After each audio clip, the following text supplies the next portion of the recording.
This is a quick little tour of a Puraflo peat moss system. This is an oceanfront house in Duck, North Carolina.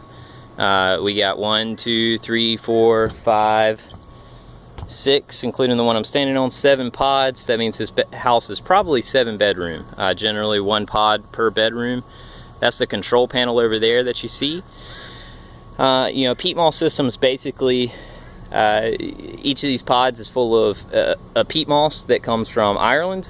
That peat moss provides a lot of surface area for bacteria to grow, similar to what would happen in a regular drain field, traditional drain field, where the bacteria would grow in the soil and on the gravel. That's what cleans up the nutrients. Over here on the side of the system is a sampling port. Not sure if you can see down in there, but there's some evidence of effluent.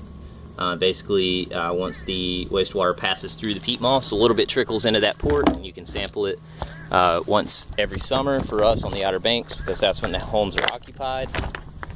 This is an example of where the septic tanks and pump tanks are in the driveway. And I have traffic rated risers with the manhole lid on top. This is the pump tank. This pump tank actually looks funky, right? You should not see chunky stuff in your pump tank.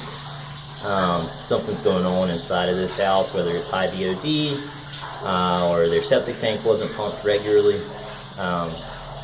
Anyway, you don't want to see that. That gets pumped into your peat pods, and if you have a traditional drain field or a low pressure pipe, that's going to clog up your drain field. So anyway, we need to figure out what's causing this. Could be dumping gallons of milk out at the end of the week, harsh cleaners. Anyway, there's something going on that's, anyway, yeah, that looks gross, not good. These are sample bottles. You can see this is the influent sample. We measure the TKN, the total Kegdal nitrogen, and the BOD, the biochemical oxygen demand. And that those samples are taken on the influent and the effluent side. All right, this is an example of a control panel. It's pretty straightforward. Anyway, that's a timer, and that's what controls how frequently the peat gets dosed. So the idea with these is that you have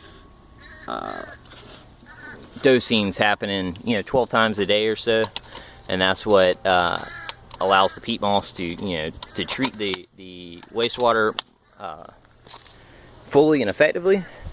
If it was to be on just a demand dose, then you would have a lot of demand in the mornings and you'd get bad treatment. It's going to show you an example of an effluent sample.